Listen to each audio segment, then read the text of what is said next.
bien, bonjour. Merci pour cette présentation détaillée de mon cher collègue moi-même. Merci évidemment au CERA de me donner cette occasion de discuter, de débattre. Et merci à vous tous, mesdames et messieurs, d'avoir trouvé ce débat suffisamment intéressant pour y consacrer quand même une bonne partie de votre journée, parce que je crois savoir que pour la plupart, vous êtes des gens par ailleurs très occupés. Et donc nous sommes évidemment touchés de voir votre intérêt. Alors, en introduction rapide, parce qu'il faut que je me cantonne à une demi-heure, c'est pour ça que j'ai accroché ma montre à côté pour ne pas déborder,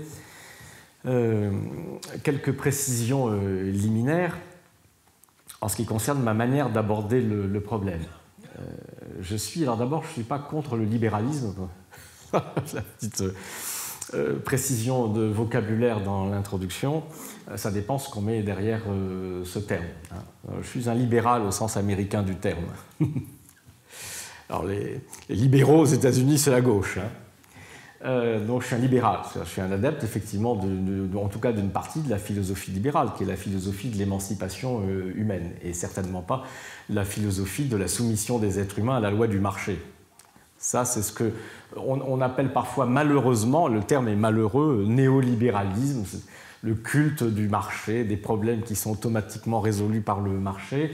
Je dis que c'est un terme malheureux parce que pour moi, ça n'a pas grand-chose à voir avec le libéralisme, qui n'est pas une philosophie de la liberté du marché, qui est une philosophie de la société, une philosophie de la justice.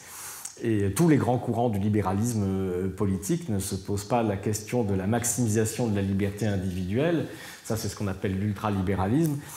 Ils s'occupent de la justice, c'est-à-dire quelle est la meilleure manière d'organiser la société de manière à ce que la liberté des êtres humains, évidemment, soit respectée et épanouie, mais en faisant société, c'est-à-dire d'une manière juste. C'est-à-dire quelle est la bonne manière de faire la bonne société en s'appuyant sur ce qu'il y a de meilleur dans l'humanité. Je suis assez adepte de cette philosophie, mais totalement opposé effectivement à l'idéologie du marché comme solution universelle à la quasi-totalité de nos problèmes. Alors, en ce qui concerne mon rapport à la question de l'euro, il faut rappeler que je fais partie de ceux qui ont voté oui au traité de Maastricht, donc qui étaient favorables à la monnaie unique, tout en étant parfaitement conscient des difficultés et de ses imperfections dont je vais vous parler, parce que c'est la raison pour laquelle je considère qu'aujourd'hui, ce système est dans une impasse et que d'une manière ou d'une autre, il faudra sortir de ce système, ce qui ne veut pas forcément dire sortir de l'euro ou abandonner l'euro, mais sortir de l'union économique et monétaire actuelle, telle qu'elle fonctionne, très certainement. Donc j'étais favorable à la monnaie unique en dépit de toutes ces imperfections. Je suis aujourd'hui... alors en revanche, comme ça a été rappelé, j'ai fait campagne pour le non-traité constitutionnel européen, parce que précisément, c'était un traité qui se contentait d'aggraver toutes les difficultés et tous les défauts de l'Union européenne, sans commencer d'apporter les éléments de complément, et notamment d'union politique et de coopération sociale, fiscale entre les États européens, qui est absolument indispensable pour qu'un espace de monnaie unique puisse fonctionner correctement. Et donc là, il fallait constater que ce n'était pas un progrès, c'était la constitutionnalisation d'une logique simplement de marché libre et de guerre économique entre les peuples d'Europe que je ne pouvais pas soutenir. Bon. Donc, l'état, et vous allez le comprendre à la suite de ce que je vais dire, l'état de pensée où je me trouve actuellement, et qui se trouve aussi reflété en réalité l'essentiel de la ligne de ce qu'est le parti de gauche. Là aussi, je rectifie, parce que je n'étais pas secrétaire national à l'économie du Front de gauche. Le Front de gauche n'est pas un parti politique. C'est une alliance, parfois heureuse, parfois pas très efficace, entre des mouvements de gauche, dont le parti de gauche, voilà, dont je suis cofondateur avec d'autres anciens camarades du Parti socialiste, avec Jean-Luc Mélenchon, en 2008, quand nous quittons le Parti socialiste. Et la ligne de ce parti de gauche concernant la question de l'euro a été pour l'essentiel arrêtée dans une résolution adoptée à l'unanimité en Conseil national, dont je suis l'auteur, parce qu'à l'époque j'étais donc secrétaire national à l'économie du parti de gauche. Je suis toujours au parti de gauche, je ne suis plus secrétaire national parce que je ne suis pas un politicien professionnel et que j'ai fait mon bon devoir de chrétien de gauche en me mobilisant pour fonder ce nouveau parti parce que je pensais que c'était une nécessité, mais je n'avais pas la disponibilité réelle et totale pour continuer d'assumer de manière pérenne une fonction de responsable politique national. Et donc j'ai laissé la place à de plus jeunes économistes beaucoup plus disponibles pour accomplir cette mission. Et donc le fond de la philosophie, pour bien comprendre ensuite la suite de mes propos, est que la question pour moi n'est pas tellement de savoir s'il faut ou non sortir de l'euro. On peut en débattre de manière académique, vous voyez, sur avantages, inconvénients, mais je dirais à la limite, la question de savoir ce que Jacques Généreux pense de la question s'il faut sortir ou pas de l'euro et de ce que pense mon éminent collègue Jean-Marc Daniel, etc., c'est intéressant dans une bibliothèque, mais qu'est-ce que ça change ? La question à laquelle, me semble-t-il, nous devons répondre, c'est celle qui consiste à prendre en compte l'état actuel, la situation économique, politique, sociale de l'Europe, l'état actuel de l'Union européenne, et de se poser sérieusement la question, quel est l'avenir de cette zone monétaire et de l'Union européenne ? Et mon diagnostic, vous allez le comprendre, est que la question n'est plus tellement de savoir s'il faut sortir ou pas, c'est la question de savoir comment on va s'en sortir. C'est-à-dire comment on va sortir de la situation d'impasse dans laquelle se trouve aujourd'hui la zone euro et l'Union monétaire européenne. Car ça n'est pas soutenable, ça ne pourra pas durer comme ça, donc d'une manière ou d'une autre, il va falloir en sortir. Il y a plusieurs manières d'en sortir. Il y a manière, je le dirais en conclusion, qui me paraît malheureusement aujourd'hui la plus probable, c'est que, étant donné l'inaction et le blocage total dans l'immobilisme des gouvernants européens, la situation va pourrir jusqu'à ce que la montée, qui est déjà bien engagée, des mouvements souverainistes, nationalistes, néofascistes, voire néo-nazis dans certains pays, l'emporte suffisamment dans un certain nombre de pays pour qu'on aille vers un éclatement désordonnée non seulement de la zone euro, mais de l'Union européenne. Et ma question, la réflexion qu'on peut essayer de mener, est de savoir comment on peut éviter cette manière qui est la manière la pire de sortir de l'impasse dans laquelle nous nous trouvons. Alors, si possible, il faudrait trouver un moyen d'en sortir qui soit préférable et éventuellement une manière d'en sortir qui préserve la monnaie unique. Éventuellement. Mais ça n'est pas la seule possibilité, et je n'exclus pas la possibilité aussi pure et simple, s'il s'avère qu'on n'a pas le choix, de sortir carrément de l'euro. Alors j'aborde maintenant le clair du sujet. Qu'est-ce qui ne va pas dans le fonctionnement de l'union monétaire telle qu'elle fonctionne aujourd'hui, telle qu'elle a été conçue à Maastricht? D'abord, il y a un péché originel. Ça, on le savait, et on espérait le compléter le traité ultérieurement, mais ça n'a pas été fait. Le péché originel, c'est que quand vous mettez en place une monnaie unique, donc qui retire aux États la maîtrise de la quantité de monnaie, donc la politique du crédit, donc le niveau des taux d'intérêt, la politique des taux d'intérêt, que par ailleurs vous leur retirez par définition le taux de change, puisqu'ils n'ont plus de monnaie nationale et donc plus de possibilité d'agir sur le taux de change. Et que par ailleurs vous voulez contenir ou encadrer très fortement leur autonomie budgétaire en matière de déficit public par le pacte de stabilité, comprenez bien ce que vous faites, vous retirez l'essentiel des instruments d'une politique économique d'un État, la politique monétaire, une partie de la politique budgétaire, la politique de change, et en même temps vous les placez dans une concurrence totale entre eux sur un marché unique sans aucune barrière. Qu'est-ce qui reste à ces États pour être compétitifs pour ceux qui sont en retard ou pour rester compétitifs pour ceux qui subissent un retard de croissance, de productivité, etc. Il ne leur reste que quelques voies d'action, ce qu'on appelle le dumping fiscal et social, c'est-à-dire il ne leur reste que la concurrence par les coûts, par l'allègement des charges sociales et fiscales, et donc on engage en fait ces pays dans une logique de concurrence par la baisse des impôts, en particulier la baisse des impôts sur le capital, sur les revenus financiers, parce que c'est ce qui est le plus mobile, et la compétition par les coûts salariaux. Dumping fiscal et dumping social. Ce qui, évidemment, à peu près pour moi, vous comprendrez, le contraire du progrès, c'est-à-dire qu'au lieu d'avoir une union qui fait la force pour que s'étende un modèle de progrès social dans une économie libre en Europe, on dresse les États et les peuples les uns contre les autres en disant, et le commissaire européen Bolkestein, autrefois célèbre, qui s'occupait notamment des directives, un certain nombre de directives connues sur la concurrence, notamment dans les services en Europe, l'avait dit très très clairement au moment de l'élargissement. Il disait, mais c'est pas la peine d'aider les pays nouveaux venus, pays de l'Est, comme on l'a fait pour le Portugal, l'Espagne, etc., massivement, pour nous rattraper, pour être compétitifs, puisqu'ils ont un moyen très simple d'être compétitifs, c'est qu'ils ont des salaires plus bas, des impôts plus bas, une protection sociale plus bas, donc ils ont les moyens d'être compétitifs. Voilà, c'était clair. C'est une manière de concevoir l'Europe, en disant on met tout le monde ensemble dans une concurrence totale sur un même marché, on retire aux États tous les moyens d'intervention publique pour soutenir leur activité et leurs entreprises. Qu'est-ce qu'il leur reste? Baisser les salaires, baisser les impôts et réduire le niveau de protection sociale collective. Donc cette logique-là constitue pour moi une première impasse et un premier dysfonctionnement majeur.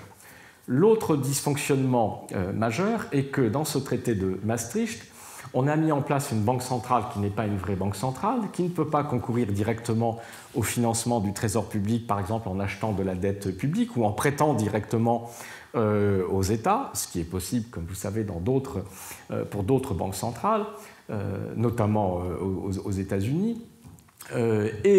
Les États donc, sont, à partir de ce moment-là, contraints de se financer sur le marché financier uniquement, et en plus sur un marché financier ouvert à la compétition mondiale, puisque l'Union européenne s'interdit de mettre des obstacles à la libre circulation des capitaux, non seulement entre pays de l'Union européenne, ce qui est normal. Si vous faites un marché unique, il faut bien que l'argent puisse circuler librement, mais également vis-à-vis du reste du monde. Avec une idée qui était évidemment chère aux Allemands, mais pas seulement, à beaucoup de gouvernants, qui est qu'à partir du moment où les États sont obligés de se financer en empruntant aux conditions du marché sur un marché mondial des capitaux ouvert à la concurrence, eh bien, les marchés financiers, en quelque sorte, serviront d'organes de surveillance des politiques budgétaires. Les États ne pourront pas faire n'importe quoi, dépenser l'argent public n'importe quoi, faire des déficits excessifs, parce que là, il y aura une sanction. Ceux qui sont mal jugés par les marchés financiers devront payer des taux d'intérêt beaucoup plus élevés. Donc on comptait sur les marchés financiers pour opérer la surveillance qui autrefois était opérée sur le marché des changes. Parce qu'autrefois, c'était la spéculation sur les taux de change intra-européens qui ramenait dans l'ordre néolibéral un gouvernement dont la politique économique n'était pas jugée assez rigoureuse. Les taux de change ayant disparu, il fallait remplacer par quelque chose. On s'est dit on va remplacer par la surveillance du marché de la dette, la surveillance des marchés financiers sur la dette publique. Deuxième impasse, évidemment. Pourquoi? Bien parce que c'est pas comme ça que ça se passe, et l'histoire de la crise financière, évidemment, nous le démontre. Les marchés financiers, ce n'est pas un service public. Ils ne sont pas là pour assurer, pour nous aider à surveiller les États et à faire que les États soient bien gérés. Les marchés financiers, surtout dans un état de déréglementation financière totale où on peut faire n'importe quel instrument financier de spéculation sans rencontrer aucun obstacle, qu'est-ce qu'ils ont fait ? Eh bien, pendant un long moment, on a bien vu que pouvaient s'accumuler des déficits parfois excessifs, notamment en Grèce, sans que ces États aient à payer des taux d'intérêt exorbitants par rapport aux autres. Il y a eu un premier temps où tout le monde a pu bénéficier en quelque sorte quasiment des mêmes taux d'intérêt que l'Allemagne et donc se financer sans difficulté sur les marchés financiers. Et les marchés financiers commencent à exercer leur pouvoir de sanction que lorsque les déficits excessifs et la dette excessive sont vraiment là, c'est-à-dire au moment où il est opportun de lancer des grandes attaques spéculatives parce qu'on sait qu'on a toutes les chances de gagner. C'est ce qui s'est passé pour la Grèce. C'est-à-dire que les marchés financiers, les spéculateurs, ils n'interviennent pas avant pour vous prévenir. Attendez, faites attention, si vous continuez comme ça, un jour vous allez arriver à un niveau de dette publique excessif et on va vous attaquer et vous allez être dans la mouise. Non, ils vous laissent vous enfoncer jusqu'au bout. Et une fois que le pays est bien coincé sur le plan financier, c'est le moment de lancer des grandes attaques spéculatives, et parce que c'est le moment où on a des chances de gagner. Et donc c'est exactement ce qui s'est passé. Et donc ceux qui avaient en tête cette idée, cette Europe, finalement cette monnaie unique, c'est bien parce que ça va nous obliger à réduire le périmètre de l'État par la concurrence fiscale et sociale, et puis ça va obliger les États à être disciplinés sur le plan budgétaire parce qu'ils ont l'assurance des marchés financiers. Ils se retrouvent au moment de la grande crise, et j'y viens maintenant, financière déclenchée en 2008, eh bien, devant l'impasse de ce modèle. Ce modèle n'a pas, qui vous l'avez compris, n'est pas le mien, mais ce modèle n'a même pas rempli sa fonction, qui était d'éviter justement les soi-disant excès de dépenses publiques ou de déficit public. Il a juste laissé l'impasse se développer suffisamment pour qu'on se retrouve effectivement dans une crise des finances publiques. L'autre difficulté avec la Banque centrale européenne, c'est que, mais je l'ai déjà dit, mais j'y reviens rapidement, c'est qu'elle ne joue pas son rôle de prêteur de dernier ressort comme n'importe quelle banque centrale, elle n'en a pas le droit théorique et le pouvoir, et le fait que la régulation financière est totalement insuffisante en Europe, et on en veut pour preuve ce qui s'est passé. C'est-à-dire pourquoi aujourd'hui vous avez une Europe à l'arrêt et avec une grave crise des finances publiques. C'est pas d'abord à l'origine, et ce n'est absolument pas parce que les États auraient dépensé trop d'argent et auraient gaspillé trop d'argent public à faire n'importe quoi. C'est absolument pas cela. Il faut se souvenir de l'origine de la crise financière et de la crise économique qui s'en est en suivi. La raison, c'est une finance spéculative folle dans le monde et qui a commencé singulièrement avec la crise des subprimes aux États-Unis. Et c'est le fait qu'en Europe, eh bien, les institutions financières européennes aient eu le droit et la possibilité de détenir des titres pourris dans leurs comptes en raison justement de la déréglementation financière. Et ceci, évidemment, est une folie. Si les Américains veulent faire des folies et provoquer des crises financières et des scandales financiers à répétition, comme c'est le cas depuis les années 80, libre à eux, pourquoi l'Union européenne, elle, n'a pas des réglementations qui limitent l'usage des instruments spéculatifs, qui interdit l'usage par des établissements financiers installés dans l'Union européenne des produits financiers toxiques? Pourquoi ne se protège-t-elle pas contre les catastrophes qui sont celles qui est arrivée? Alors quand on dit ceci coûte très cher, ceci coûte très cher, il n'y a rien qui coûte aussi cher que cela. Car la crise financière et ses conséquences, la crise économique qui a suivi, pour la France, c'est 600-700 milliards d'augmentation de la dette publique depuis 2008. Et encore une fois, pas parce qu'on aurait dépensé 700 milliards massivement dans les énergies renouvelables, dans le bâtiment, dans l'aide aux PME, dans tout ce que vous voulez qui prépare l'avenir. Alors on peut être pour ou contre ce type de dépenses, mais ça au moins on l'aurait fait. C'est de l'argent qui certes aurait fait de la dette, mais une dette qui crée de l'emploi, qui crée de la croissance, qui crée de l'activité, qui ouvre des perspectives pour longtemps aux entreprises et qui génère plus tard, à travers la croissance et l'activité, les recettes fiscales qui permettent de rembourser la dette, exactement comme personne ne s'offusque que le secteur des entreprises soit en déficit permanent. Au sens, si on prenait les critères de la comptabilité publique. Heureusement que les entreprises n'investissent pas que l'argent qu'elles ont gagné pendant l'année. Heureusement qu'il y a une dette perpétuelle. C'est-à-dire qu'on s'endette, on fait du crédit en permanence pour investir, c'est ce qui prépare l'avenir. Bon. Mais ce n'est pas ça qu'on a fait. Voilà. Donc on a 700 milliards de dettes publiques qui viennent principalement d'une crise financière provoquée par la déréglementation financière. Donc ça, c'est une folie dans la conception même de notre zone de monnaie unique. Alors, devant l'impasse où nous étions justement dans la crise, l'impasse de ce modèle, et la manifestation évidente que c'était incomplet, c'est-à-dire qu'on ne pouvait pas indéfiniment être dans une logique où on se contentait de retirer des instruments d'intervention au niveau national sans le remplacer par quelque chose au niveau européen. C'est-à-dire sans le remplacer au moins par la possibilité de mener une politique macroéconomique globale au niveau européen, coordonnée, avec une banque centrale qui joue réellement son rôle. Eh bien, on n'a rien changé. C'est-à-dire qu'on est resté dans une situation où, à l'arrivée, l'Union européenne, ce n'est pas l'union qui fait la force des États européens pour être plus fort dans la compétition mondiale, pour pouvoir tous ensemble continuer à avoir un modèle qui allie la liberté économique et le progrès social. C'est l'union qui désarme les États sans réarmer le niveau supranational qui est l'Europe et qui livre tout le monde, c'est-à-dire les entrepreneurs, et qui livre tout le monde à une compétition mondiale avec des gens qui, eux, sont soutenus massivement par leur État. C'est-à-dire qu'il livre l'Europe à une compétition mondiale avec les États-Unis, avec la Chine, c'est-à-dire avec des États où on pratique non pas le capitalisme libéral où l'État n'intervient pas, que nenni, avec des pays qui ont une vraie banque centrale qui peut prêter aux États, qui ont une vraie politique industrielle des gouvernements, des vraies politiques protectionnistes quand les intérêts économiques de la nation sont en jeu. Bref, on est dans une guerre économique mondiale face à des États qui ont des politiques nationalistes de développement économique et de conquête des marchés très fortement soutenues par l'État, et l'Europe est le seul espace d'impuissance politique et économique totale organisée à travers ce traité de Maastricht. Et la crise aurait pu être le moment de révélation de ces insuffisances, en montrant, on voit bien qu'il y a un problème et qu'il faut en sortir. Et pendant cette crise, c'est révélé, pour une part, l'incompétence, et puis surtout part, le blocage idéologique des gouvernements dans la poursuite de la même logique d'erreur.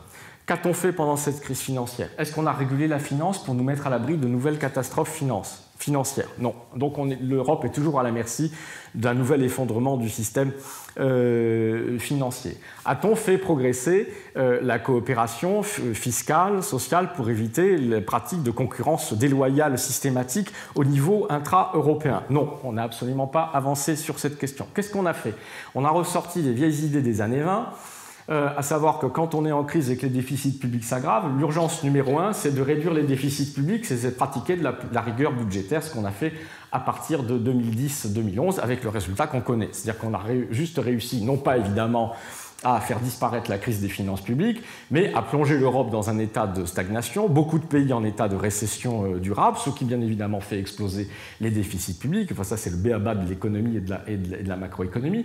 Donc des politiques d'austérité imbéciles, contraire à celles que pratiquent tous nos grands concurrents, avec des effets sociaux dramatiques, qui ont d'ailleurs pour effet de renforcer partout le sentiment anti-européen des travailleurs, des peuples, etc., et ouvrent des boulevards électoraux, évidemment, aux partis anti-européens et nationalistes, c'est-à-dire qu'on s'est totalement entêté dans l'erreur et qu'on n'a abordé aucune des réformes structurelles qui permettraient justement de sauver cette union monétaire européenne. Bien.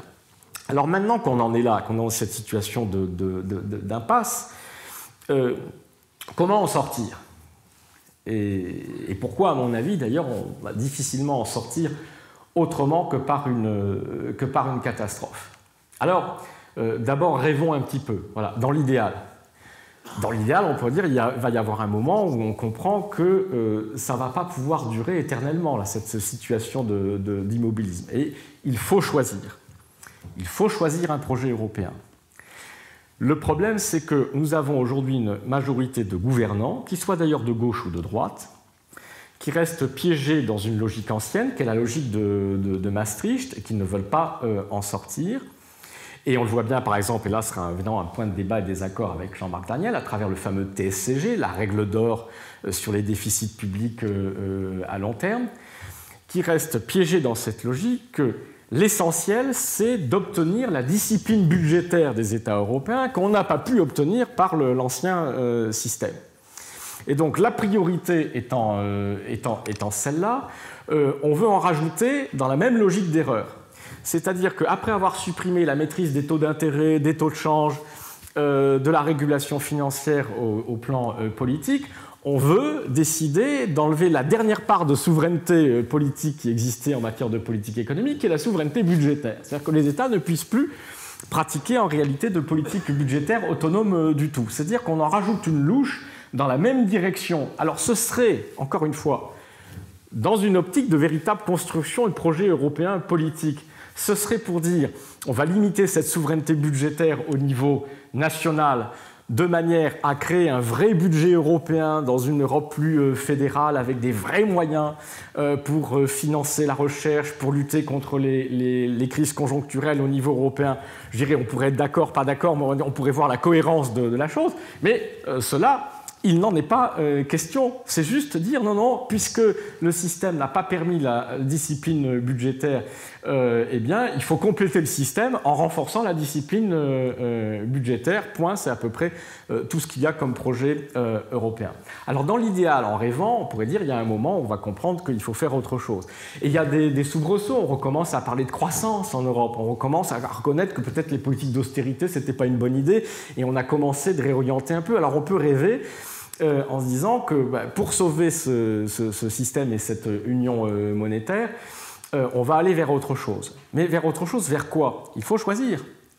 Est-ce que nous voulons l'Europe juste comme espace de libre-échange, c'est-à-dire intégral, c'est-à-dire de guerre économique entre les entreprises européennes et entre les travailleurs européens, et ouvert à la libre compétition avec les Chinois, les Indiens, les États-Unis? Est-ce que c'est ça que nous voulons, en assumant les conséquences que nous connaissons déjà? Ou est-ce que nous voulons une Europe qui est plus conforme d'ailleurs à notre histoire et aux traditions, en tout cas des grands pays? Nous voulons une Europe où l'union politique et la coopération économique sont là non pas pour affaiblir les États et affaiblir les politiques économiques, mais pour nous renforcer collectivement.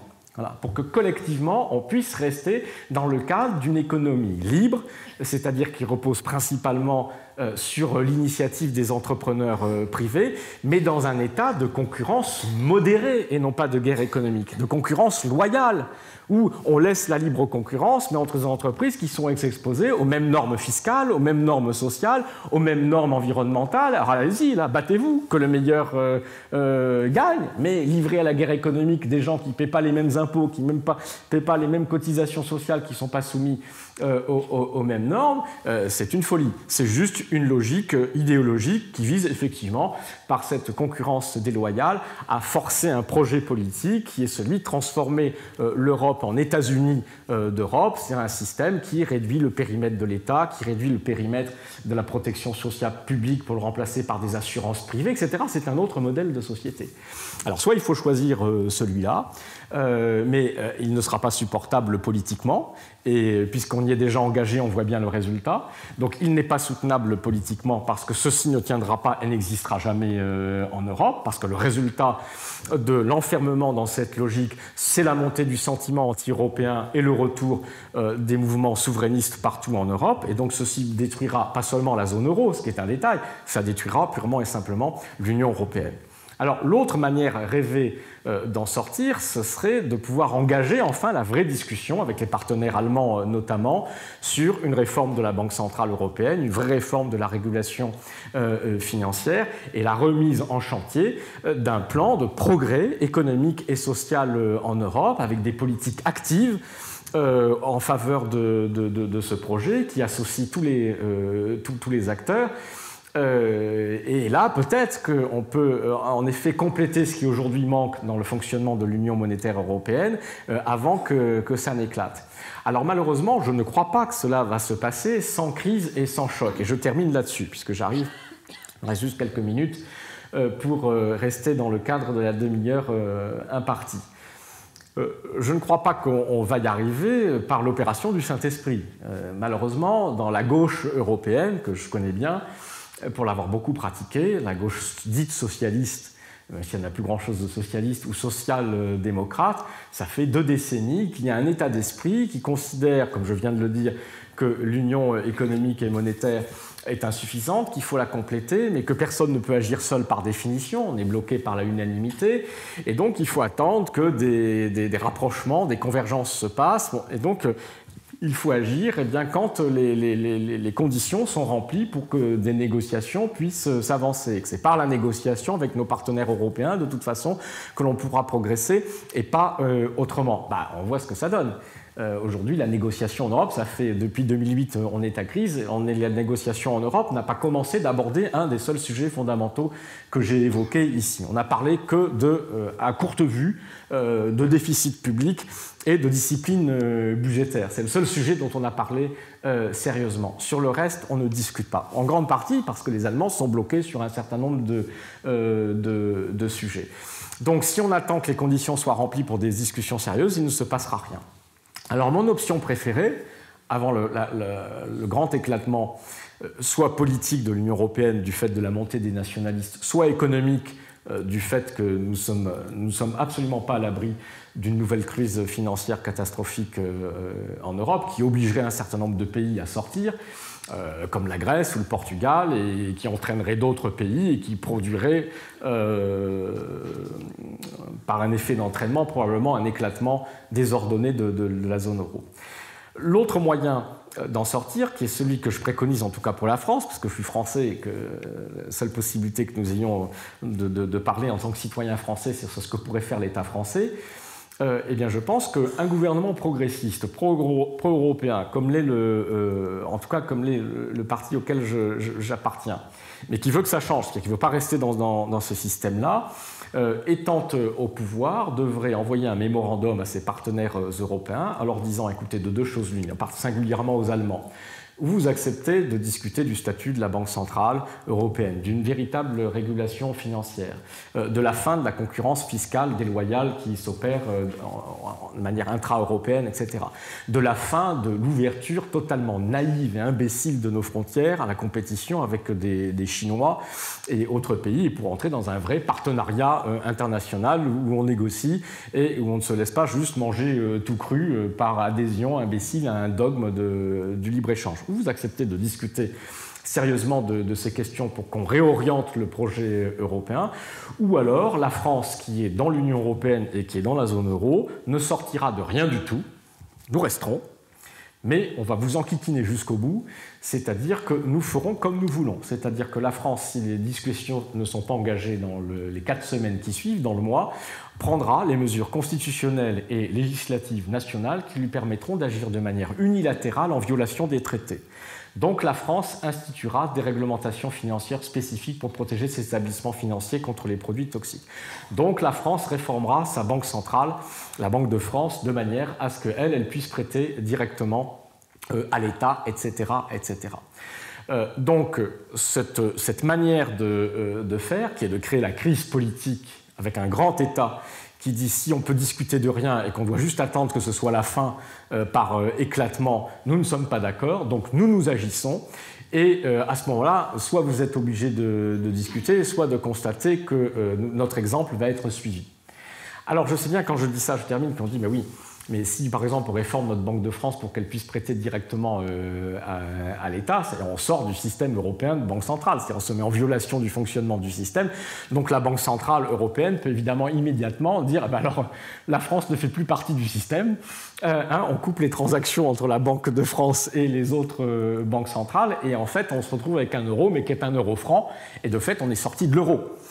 Oui, mais c'est la Banque centrale européenne qui doit prendre la décision d'exclure la France de l'euro, c'est-à-dire de foutre en l'air la zone euro, parce que si la France sort de l'euro, l'Italie et l'Espagne sont obligés d'en sortir, le Portugal, la Grèce aussi, bref, c'est l'éclatement de la zone euro, ce qui est la pire des choses pour l'Allemagne et pour l'économie de l'Allemagne aujourd'hui. Donc c'est une stratégie politique qui fait sens, car je vois mal la Banque centrale européenne décider d'exclure la France de la zone euro au prétexte qu'elle ne respecte plus le système. Je pense que les premiers qui ne seraient pas d'accord, ce seraient les Allemands. Et la première chose qu'ils diraient, attendez, calmez-vous, avant de tout foutre en l'air, on va discuter avec les Français. Eh bien voilà, précisément, c'est le but. L'Union, je termine, l'Union économique et monétaire aujourd'hui ne peut plus fonctionner comme elle fonctionne. Si on ne fait rien, elle va éclater. Et le seul moyen et les seuls pays qui ont la possibilité d'éviter qu'elle éclate, c'est notamment un pays comme la France, qui prend les devants en faisant ce coup de force. De Gaulle l'a fait en son temps sur d'autres sujets, ce coup de force politique qui oblige véritablement à une remise à plat de la construction européenne et à une refondation de la construction européenne.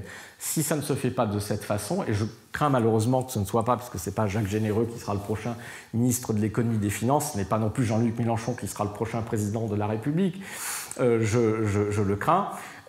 Si nous ne prenons pas cette voie-là, alors nous allons vers une espèce d'éclatement, peut-être au bout d'un certain temps, parce qu'on est assez riche et assez puissant pour supporter un statu quo, une économie stagnante en Europe, une montée progressive, approfondie du sentiment anti-européen, du sentiment anti-système, du sentiment anti-politique, jusqu'au moment, alors au lieu de la crise politique déclenchée par un État qui désobéit, sera remplacée par la grande crise politique qui sera l'arrivée des vrais nationalistes, des vrais méchants au pouvoir dans beaucoup de pays européens. Merci pour votre extrême attention. J'espère que je suis resté dans les temps. Merci. Merci, je vais prendre le relais, je vais apporter mon point de vue, mes compléments, et je vais apporter aussi des précisions sur des éléments. Alors l'avantage de passer en second, c'est qu'on peut réagir à celui qui a parlé en premier, et donc on peut... Là, c'est pas vrai. Là, sur les remarques d'humour, d'ailleurs, ça va me permettre de rebondir sur le fait que le SCP est associé à l'ENA, et... je ne vais pas griller mon temps autour de tout ça. Simplement, c'est parce que le SCP est dans l'est de Paris et que l'ENA est à Strasbourg. Et donc, tout ça, ce qui est important, juste une réflexion, et je vais revenir, ça va me permettre de faire la transition, c'est que vous avez dit que j'étais polytechnicien et j'ai fait une école dont personne n'a entendu parler puisque vous avez mal donné son nom, let's say. Et donc, dans le classement de Shanghai, l'école polytechnique et l'ENA n'existent pas. Pourquoi? Parce que ce sont des institutions, en tout cas moi, quand je suis référencé dans le classement de Shanghai pour le SCP, j'ai comme seul diplôme le baccalauréat. Parce que, j'explique d'ailleurs, quand le notateur de Shanghai est venu voir le SCP, j'ai dit, écoutez, moi j'ai commencé à travailler à 19 ans, je me suis engagé dans l'armée pour pouvoir financer mes études, et après j'ai été promu grâce à l'armée. Alors le mec m'a regardé avec beaucoup de sympathie, et le directeur de l'école a hurlé en disant « Mais qu'est-ce que c'est ces conneries ?» Et j'ai dit « Non, mais j'ai pas de doctorat, j'ai pas de diplôme, j'ai le bac, c'est un beau diplôme. » Et dans ma génération, c'était un diplôme bac C, bon, très bien, avec mention très bien d'ailleurs, donc c'était... Mais l'école polytechnique ne délivrait pas de diplôme pour les gens comme moi qui étaient affectés dans l'administration. On m'a affecté au ministère des Finances, où j'ai fait une école d'application, et à la sortie de cette école d'application, on m'a affecté dans l'administration en tant qu'administrateur de l'INSEE. Et le notateur de Shanghai dit, je crois que j'ai compris, mais vous allez me répondre quand même une question. Donc, on a bien compris que les polytechniciens avaient ruiné la planète avec la finance et tout ça, et quand on regarde, c'est quand même une école d'artillerie. Comment est-ce qu'une école d'artillerie peut ruiner la planète?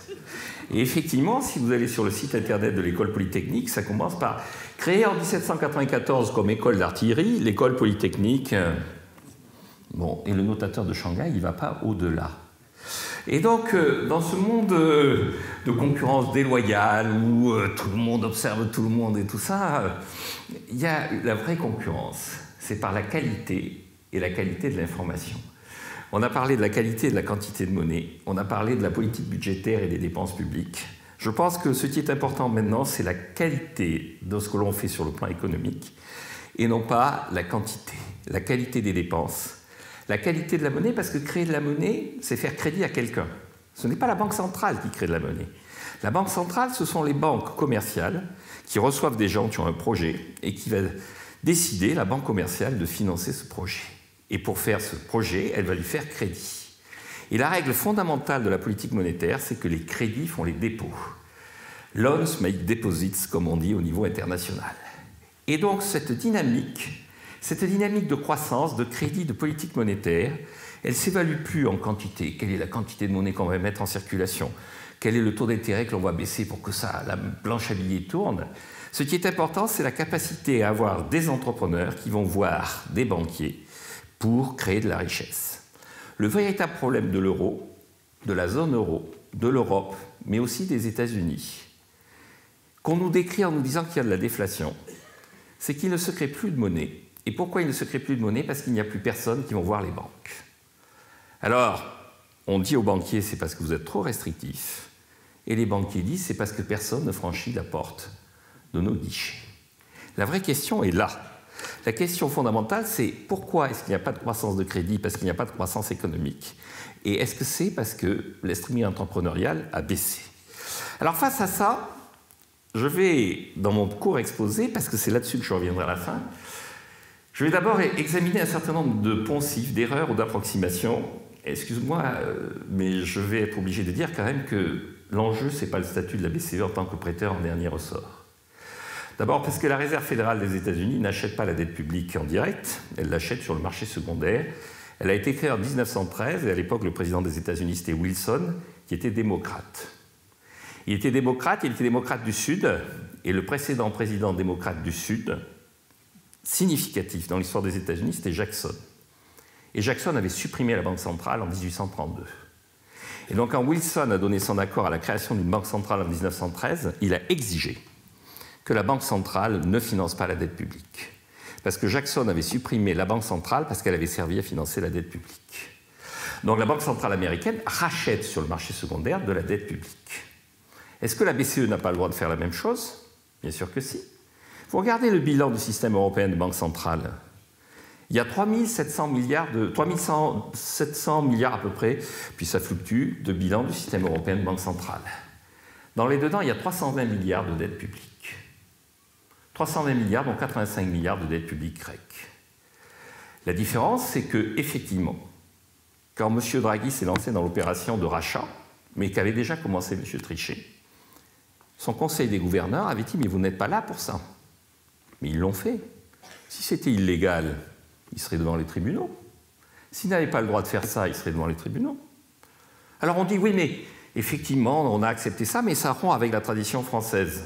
Alors, dernier exemple historique, je ne suis pas là pour vous raconter, mais je raconte dans mes émissions du matin qu'en 1870, Gambetta a convoqué le sous-gouverneur de la Banque centrale, la Banque de France, et il lui a dit « vous allez me financer de la dette publique pour acheter des munitions ».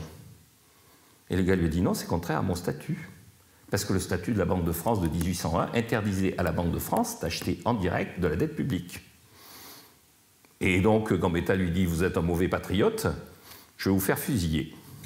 Et donc le gars s'est levé en disant « non, je suis un bon patriote, vous direz simplement à mon épouse que je suis mort dignement ». Donc le mec, en 1870, plutôt que de financer de la dette publique, il respectait son statut, qui était déjà qu'il n'était pas là pour financer la dette publique. Parce que la Banque centrale n'est pas là pour financer l'économie, elle est là pour refinancer les banques qui financent l'économie. Et donc le véritable enjeu, c'est de faire en sorte qu'il émerge une économie financée par le système bancaire. La deuxième idée, c'est que nous sommes victimes, à cause de la Banque centrale, de déflation.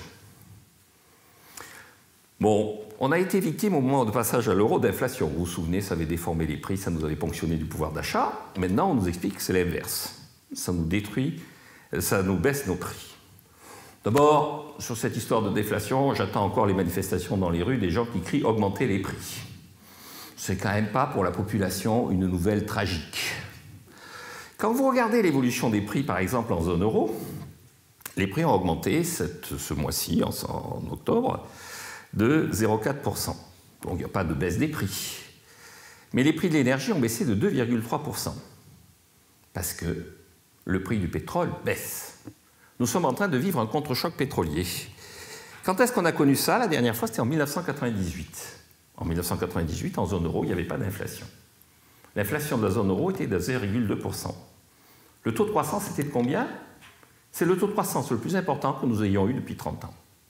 Parce que les contre-chocs pétroliers sont porteurs de croissance économique. Donc, les prix baissent en ce moment, dans certains secteurs. Pas partout. Le prix des services augmente de 1 à 1,5% par an. Le prix du lait est en train de flamber et la libéralisation du marché du lait à partir de printemps prochain va le rendre encore plus volatile. Donc vous avez un certain nombre de prix qui bougent, qui augmentent. La tendance historique à la baisse des prix en ce moment, elle repose sur deux choses. La baisse du coût de l'énergie, et ça c'est de la croissance. Des gains de productivité qui sont incorporés dans un certain nombre d'activités, et ça aussi, c'est de la croissance. Parce que la croissance, c'est les gains de productivité, de l'énergie pas chère, et des hommes qui travaillent et qui sont bien formés. La croissance, ce n'est pas M. Draghi. La croissance, c'est des entrepreneurs qui vont voir des banques commerciales pour employer des gens qui travaillent et pour acheter des machines de plus en plus efficaces. Et donc, ce n'est pas l'enjeu, ce n'est pas l'euro. Donc la déflation, elle n'est pas là, parce qu'il n'y a pas de contraction brutale de la quantité de monnaie en circulation, parce qu'il n'y a pas un fondement du niveau des prix. Mais il y a effectivement un transfert vers nous, vers la population européenne, d'une partie du pouvoir d'achat. Et ce transfert, il est positif et il serait encore plus important si l'euro augmentait.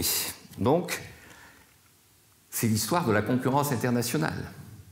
Oh, rassurez-vous, nous sommes victimes d'une concurrence déloyale depuis toujours.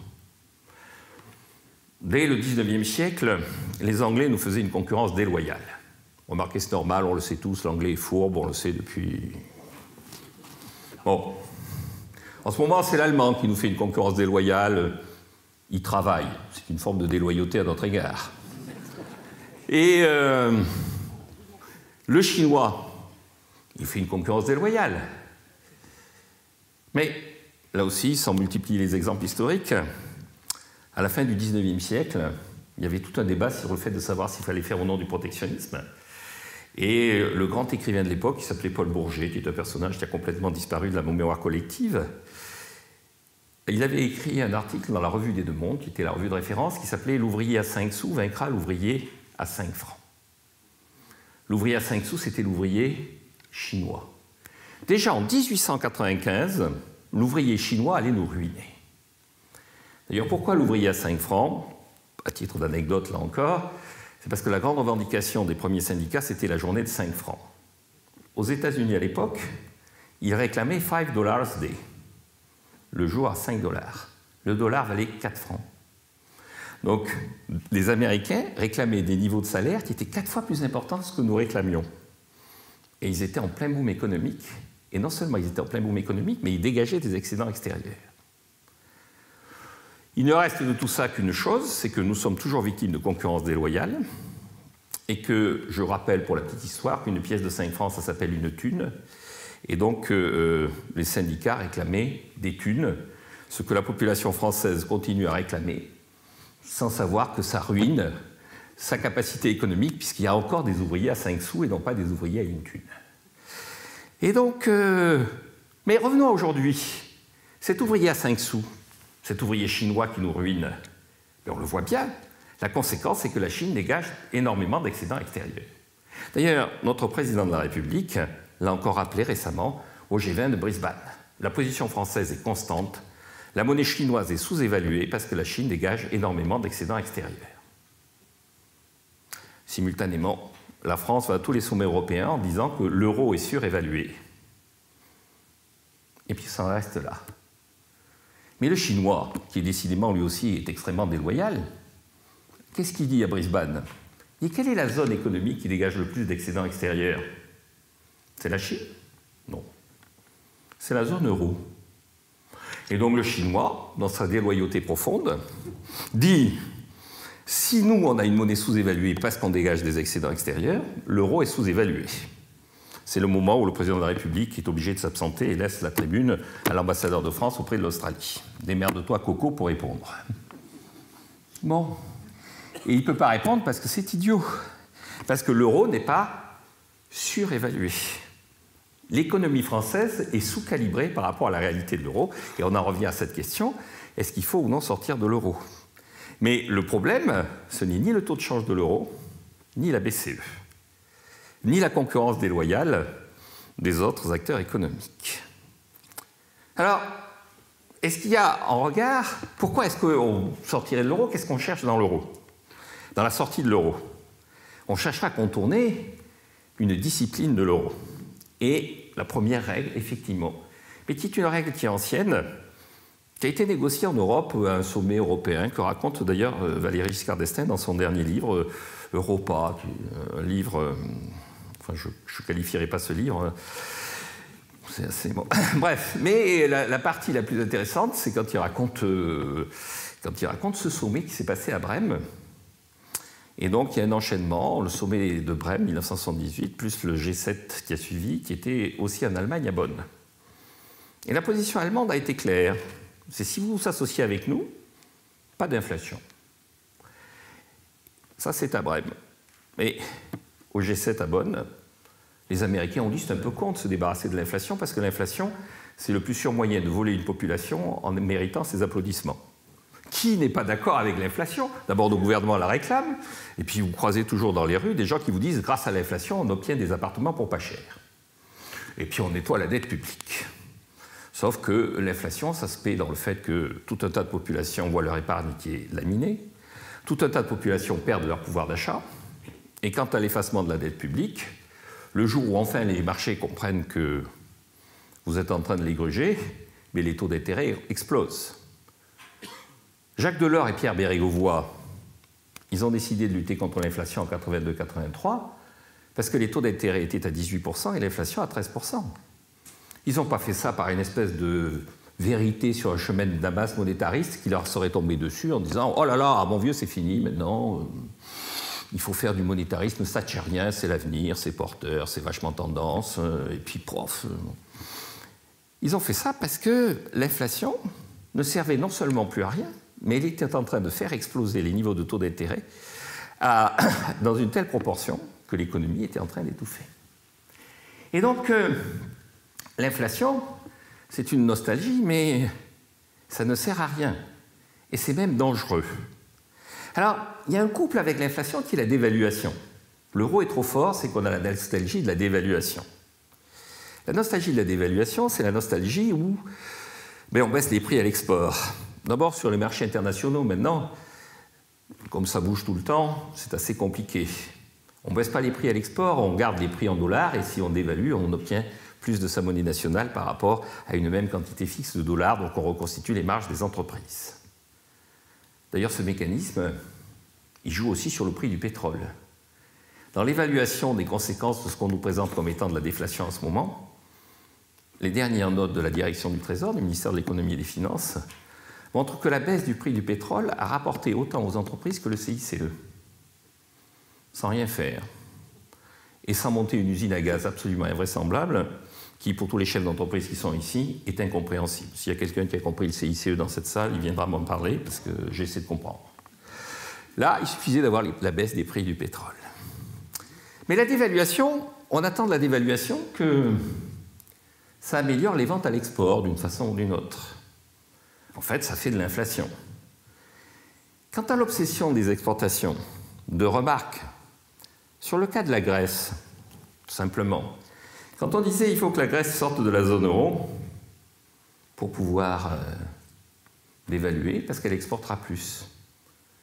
Faites ce test, moi je le fais régulièrement dans tous ces sujets. On dit très bien, bon, la Grèce sort de la zone euro, elle va pouvoir exporter davantage. Ça exporte quoi, la Grèce? Alors vous avez un moment de silence en général. De l'huile d'olive. C'est la réponse qui tombe naturellement. Est-ce qu'à titre personnel, vous êtes en manque d'huile d'olive? Est-ce qu'à titre personnel, le prix de l'huile d'olive est en train de brider votre consommation? Oh, vous me direz, je pourrais arbitrer entre l'huile d'olive grecque et l'huile d'olive italienne à ce moment-là et tout ça. Est-ce que vous imaginez la Grèce sauvée par un monde croulant sous les tonneaux d'huile d'olive? Il ne se passerait rien. Qu'est-ce qui se passerait si on augmentait, si on sortait la Grèce? Il y aurait davantage d'inflation en Grèce. Et donc la Grèce serait victime de l'inflation et serait détruite, comme elle l'a été avant de rentrer dans la zone euro, comme l'ont été beaucoup de pays dans les années 20-30. Elle serait détruite par l'inflation. Alors, chercher sortir de la zone euro pour avoir de l'inflation, c'est dangereux. Les crimes que l'on impute à l'euro et à la BCE ne sont, à mon avis, approximatifs. Est-ce qu'il n'y a pour autant aucun problème? Alors le premier problème qui saute aux yeux, c'est qu'effectivement, il n'y a pas de croissance. Est-ce que ça veut dire que dans les autres pays, il y a de la croissance? Je crois, et je reviendrai là-dessus, je crois qu'une des vraies questions et un des vrais problèmes qui se posent pour les pays développés et les pays avancés, c'est pourquoi est-ce qu'effectivement, il n'y a plus de croissance? Même aux États-Unis, ça prend un débat qui est un débat de haut niveau, puisque des économistes américains racontent que le monde occidental en général, et les États-Unis en particulier, vont rentrer dans une stagnation séculaire. Ils annoncent qu'il n'y aura pas de croissance aux États-Unis pour 100 ans. Et donc, l'absence de croissance frappe autant les États-Unis que la zone euro, sans parler du Japon. Monsieur Abe, qui avait trouvé la recette magique, c'était la dévaluation. Ouais, comme il a eu la dévaluation, il a eu l'inflation. Il y a 4% d'inflation au Japon. Bon, qu'est-ce qu'il fait? Mais pour calmer le japonais moyen qui est dans les rues, il dissout son parlement pour redemander aux Japonais si le japonais veut continuer à faire de l'inflation. Et comme il ne veut pas qu'il y ait de débat, il a fixé ses élections au 14 décembre. Parce que sa grande crainte, c'est que la population, dans un débat, exprime, avant ces élections, le fait qu'elle en a marre de l'inflation. Mais dans tout ça, le Japon, l'Europe, les États-Unis manquent de croissance, sont en panne de croissance. Ce qu'on appelle la croissance de long terme, qui est la croissance potentielle, n'a jamais été aussi bas dans un certain nombre de pays, notamment aux États-Unis, notamment en Europe, et en Europe singulièrement en Allemagne. Pourquoi est-ce que la croissance potentielle est si faible en Allemagne? Parce que la croissance potentielle, c'est des hommes qui travaillent, c'est des machines qui sont efficaces et c'est de l'énergie pas chère.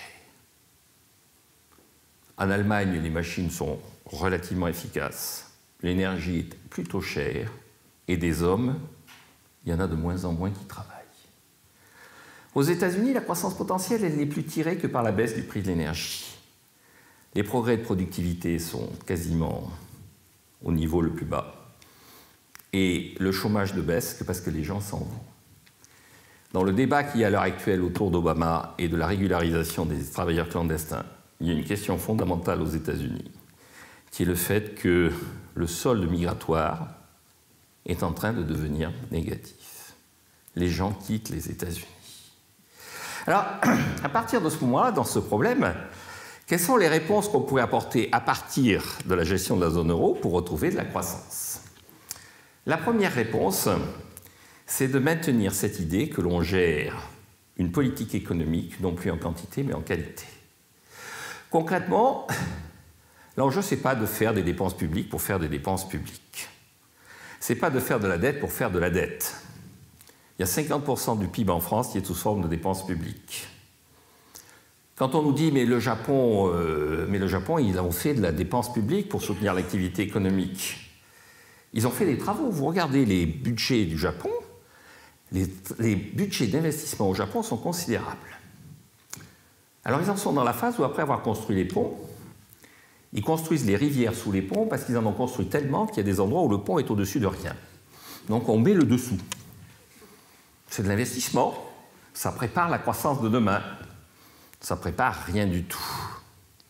Et donc, face à cette question, l'Union européenne et la zone euro a répondu en qualité sur deux éléments essentiels. Le TSCG, dont on a parlé. Que dit le TSCG? Le TSCG dit on peut accepter un déficit budgétaire, mais non pas pour financer des ronds-points dans des communes qui ne servent à rien, en disant que c'est de l'investissement. Non pas pour financer des ponts sur des routes, pour des routes qui mènent nulle part, au-dessus de rivières qui n'existent pas encore, même si c'est de l'investissement. Il faut accepter un déficit budgétaire, parce que comme l'économie est cyclique, il y a des périodes où le taux d'utilisation des capacités de production baisse. Il y a des périodes où, effectivement, le ralentissement de la demande a un impact immédiat sur la production. Donc à ce moment-là, il faut faire du déficit.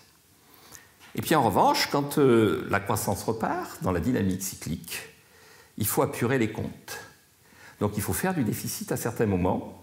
Et alors c'est là qu'en France, on a du mal à comprendre ça. C'est un mot, je pense, vous avez regardé dans le dictionnaire, tout ça. C'est un mot qu'on n'avait probablement pas trouvé, qui est excédent budgétaire. En France, manifestement, c'est un mot qui n'existe pas. C'est une langue morte, excédent budgétaire. Et donc, normalement, dans les périodes... parce qu'en France, vous savez, il y a ce que j'appelle le théorème de Chirac, le théorème de la cagnotte. Quand vous êtes en phase de croissance économique, il faut baisser les impôts pour rendre à la population les fruits de son travail. Et quand vous êtes en situation de récession, il faut augmenter les dépenses pour soutenir l'activité économique. Alors, vous regardez le schéma, je baisse les impôts, j'augmente les dépenses. La question, c'est à quel moment j'équilibre les comptes. Donc, dans le théorème de Chirac, jamais.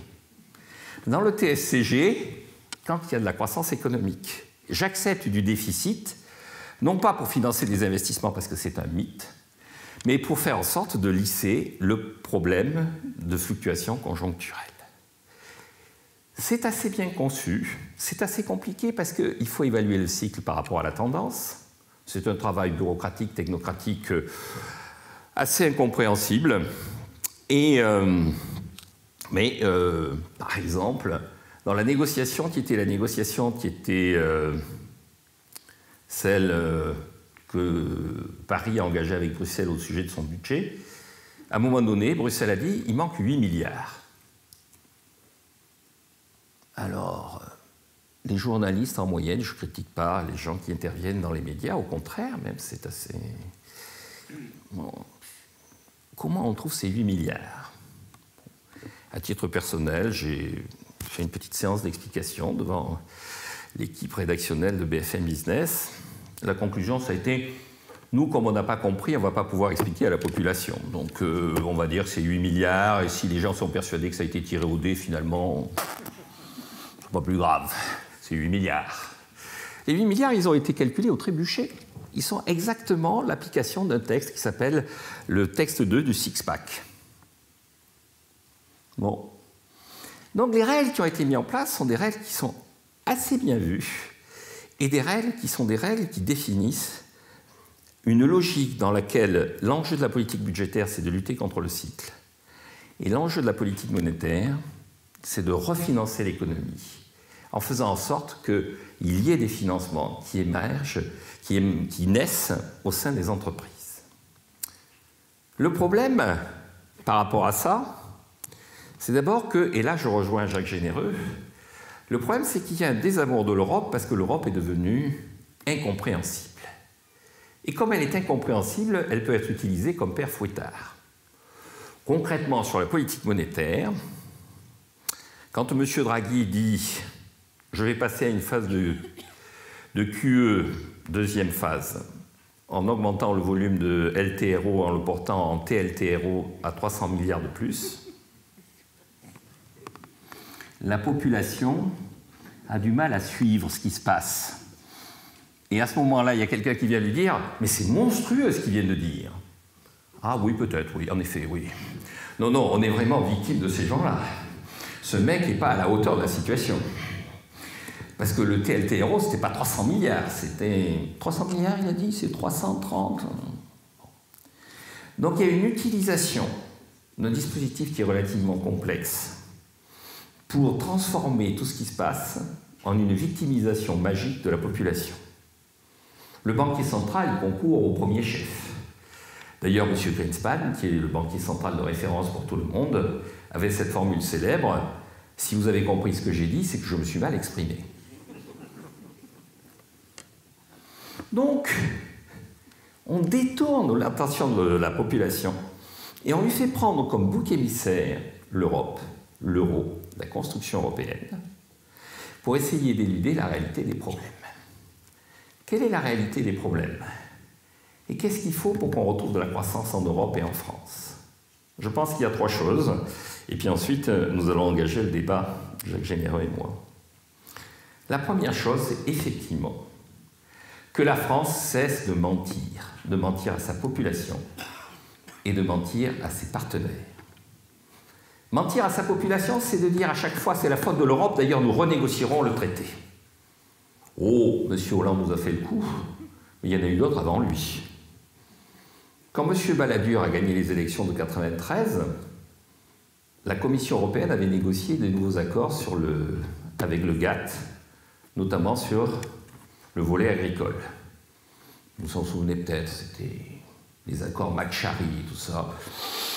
Le mec, il devait y avoir des poupées à Matignon avec lesquelles on mettait des épingles pour dénoncer McCharry et tout ça. Un beau jour, M. Balladur est allé au Parlement français, il a dit « ça y est, j'ai renégocié ». Alors, le leader de l'opposition, pour ce qu'il en restait, à l'époque, il n'y avait plus que 50 députés socialistes, donc le leader de l'opposition, c'était M. Rocard à l'époque, il dit « mais vous avez renégocié quoi ? Écoutez, ne soyez pas de mauvaise foi, j'ai renégocié. » Terminé. M. Hollande est élu. Le TSCG, la règle simple, ce qu'on appelle la règle d'or, c'est vous équilibrez les finances publiques sur le long terme et vous utilisez la politique budgétaire pour contrebalancer le cycle. Et vous ne vous posez pas la question de savoir quelle est la quantité de dépenses publiques, mais vous vous posez en permanence la question de savoir à quoi ça sert. Est-ce que la dépense publique est utilisée à bon escient ? Est-ce que la population en a pour son argent? C'est ça, la règle d'or. C'est ça, le TSCG. On va renégocier. Je n'ai pas senti la vraie renégociation. Le traité a été voté par 470 députés de la majorité actuelle. Un engagement du Premier ministre en disant cette fois-ci on va respecter le traité. Mais on est en train de renégocier le fait qu'on ne le respecte pas. Et on n'arrête pas de dire à Bruxelles, bon, on va le respecter, mais comme l'a dit Barry, vous savez, encore 5 minutes. Hein. Et puis, dans les projections de finances publiques que nous avons envoyées à Bruxelles, si, on va le respecter en 2019. Mais enfin, les gens qui sont en 2019, ce ne seront pas ceux qui sont là en ce moment. Ceux qui sont là en ce moment, ils ont voté en 2012. Et 470. Donc il y avait du monde derrière pour voter ce traité. On ne l'a pas respecté. Lorsque nous avons signé le traité du SME en 1979, le leader de l'opposition de l'époque, M. Mitterrand, a dit « Nous respecterons ces engagements du SME. En particulier, nous mènerons une politique économique qui ne sera pas une politique économique de déstabilisation de notre taux de change par un excès de demande. » Il est élu en 81. Qu'est-ce qu'il fait? Il injecte de la demande. Et donc, bam, bam, bam, 3 dévaluations. 1992, on demande au peuple français de voter le traité de Maastricht. Jacques Généreux vote pour. Il fait confiance. Moi aussi, je vote pour. Monsieur Balladur, toujours le même, je ne vais pas m'acharner sur un cadavre, mais Monsieur Balladur, il convainc le RPR de voter pour. Il devient Premier ministre. Dans le traité de Maastricht, il indiquait que 3% du PIB en déficit budgétaire. Le premier budget qui fait voter, il y a 6% de déficit. Il a menti. Il a menti au peuple en lui disant qu'il fallait voter pour ce traité. Il a menti aux Allemands en disant qu'il allait respecter ce traité. Monsieur Hollande, il nous a menti. Il n'a pas renégocié. Il a menti aux Allemands. Il a dit « je l'ai adopté le traité, vous allez voir ». Il ne le respecte pas. Donc le premier problème, ce n'est pas l'Allemagne. Le premier problème, c'est nous. C'est nous qui refusons de jouer le jeu. Il y en a assez de ces habiletés qui consistent à dire « si, rassurez-vous ». La règle du jeu, on l'a bien comprise. Le deuxième enjeu, c'est que si on a bien compris la règle du jeu, on la respecte. Et une fois qu'on la respecte, on construit un monde sans inflation. Un monde sans inflation, c'est un monde où effectivement les erreurs, les pressions sont organisées autour de 2 choses. La concurrence. Parce que la concurrence, rassurez-vous, moi j'assiste régulièrement à l'université d'études du MEDEF. À l'université d'études du MEDEF, tout le monde est pour la concurrence. On fait venir le Premier ministre, il arrive, j'aime les entreprises. Oh, il nous aime, c'est des mamours et tout. Puis après, tout le monde rentre chez lui. Et là, on découvre que la concurrence est déloyale. La concurrence est toujours déloyale. Les gens qui sont en concurrence avec vous, ils veulent votre peau. Ils veulent vos parts de marché. Et donc, ils sont là pour conquérir vos parts de marché. Et pour avoir vos parts de marché, qu'est-ce qu'ils vont faire? Ils vont faire baisser les coûts. Ils vont faire baisser les prix. Et quand ils vont faire baisser les prix, ils vont transférer du pouvoir d'achat. Depuis la nuit des temps jusqu'au début du XXe siècle, les gains de productivité dans l'économie ont été transférés par des baisses des prix. Le XXe siècle aura été une parenthèse, pour l'instant, de l'histoire, où on a transféré du pouvoir d'achat par la hausse des revenus, c'est-à-dire par une dynamique d'inflation. Et donc, vous avez une logique et une cohérence qui consiste à accepter la concurrence. Non seulement la concurrence parce que c'est efficace, non seulement la concurrence parce que ça permet de transférer du pouvoir d'achat, mais qui plus est, parce que c'est là encore conforme à nos engagements européens.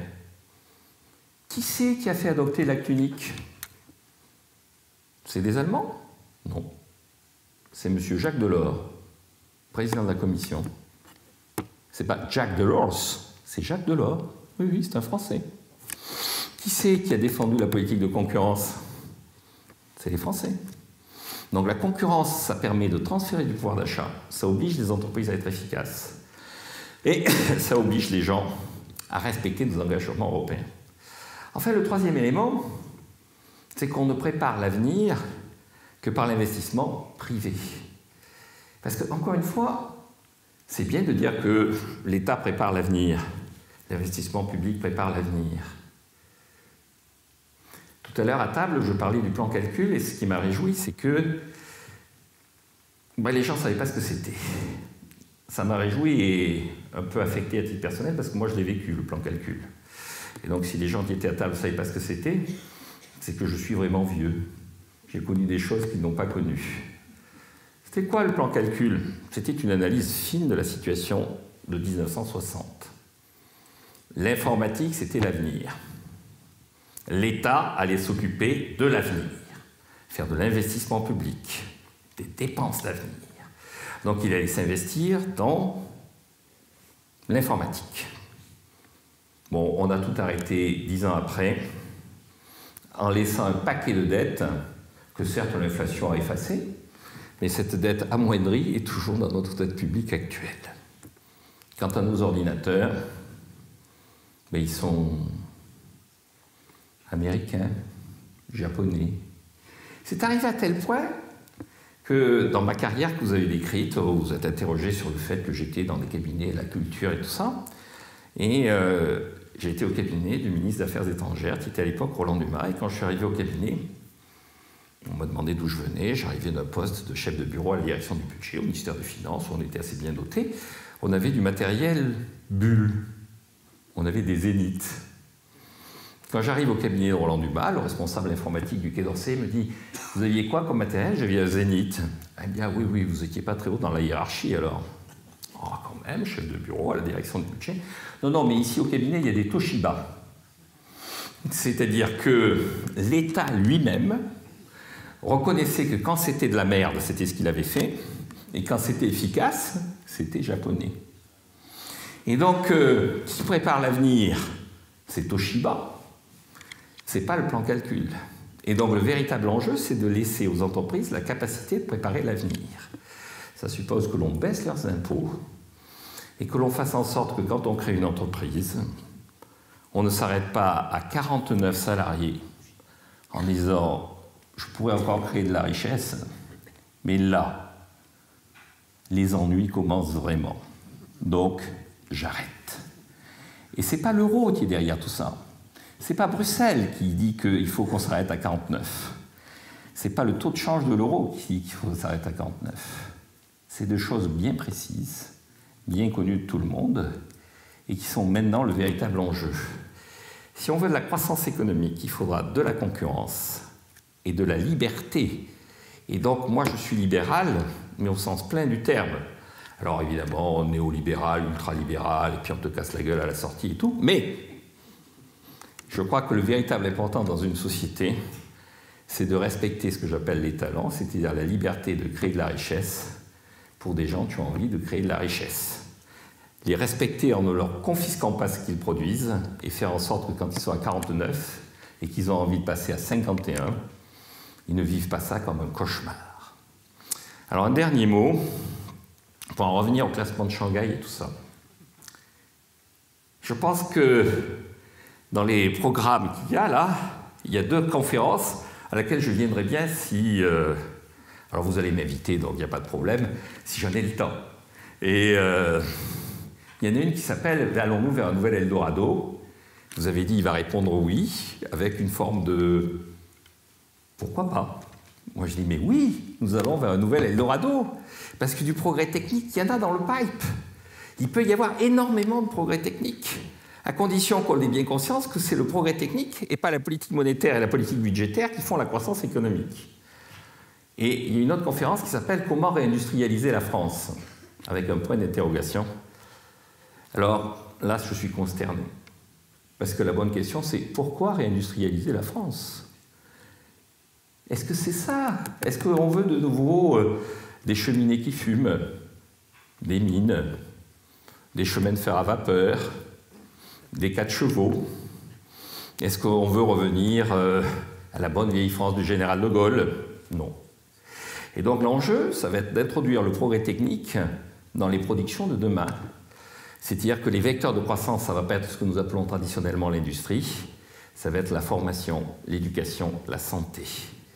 Et donc ce nouvel Eldorado, le véritable enjeu, c'est que l'État ne l'empêche pas d'exister. Et ce n'est pas l'euro qui l'empêche d'exister, c'est 49. 49. Merci de votre attention. Rapidement, quand même.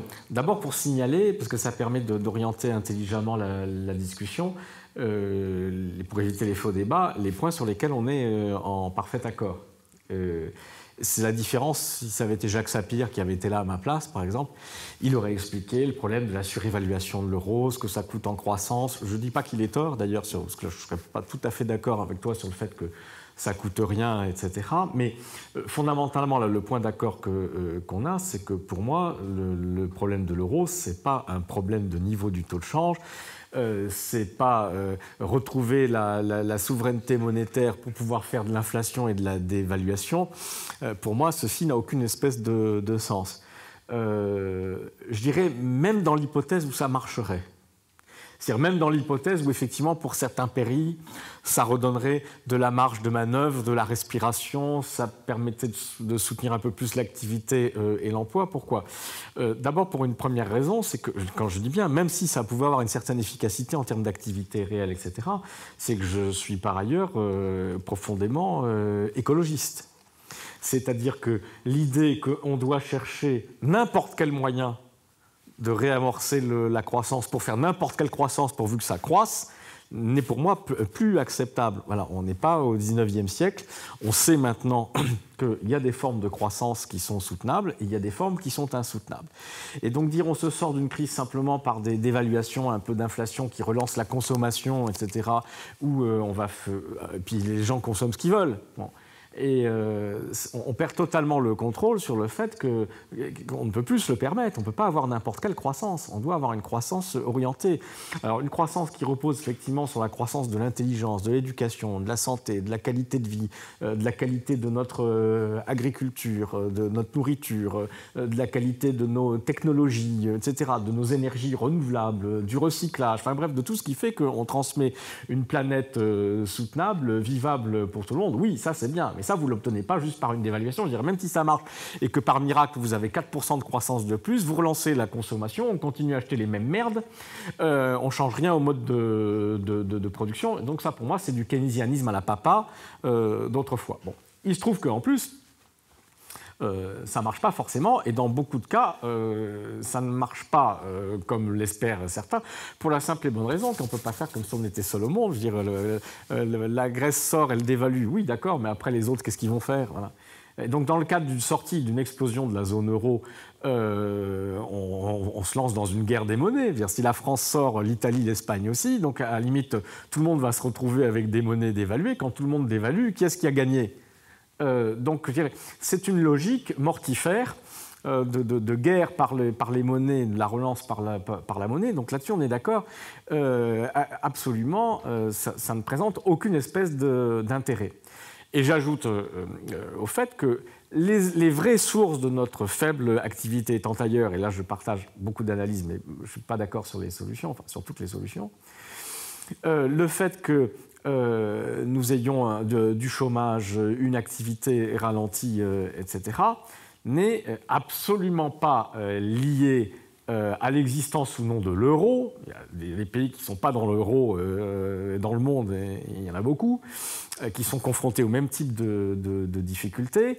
Les catastrophes financières ne sont pas liées au fait que nous ayons l'euro. Le Royaume-Uni, il n'est pas dans l'euro, il a été soumis à la crise financière et acteur de la spéculation financière comme les autres. Enfin, l'essentiel de nos difficultés, y compris le fait que depuis 20, 50, 30 ans, du fait justement d'une forme de concurrence déloyale, le terme n'est pas là, mais d'une politique qui a consisté dans un certain nombre de grands pays en fait, à réprimer la rémunération du travail.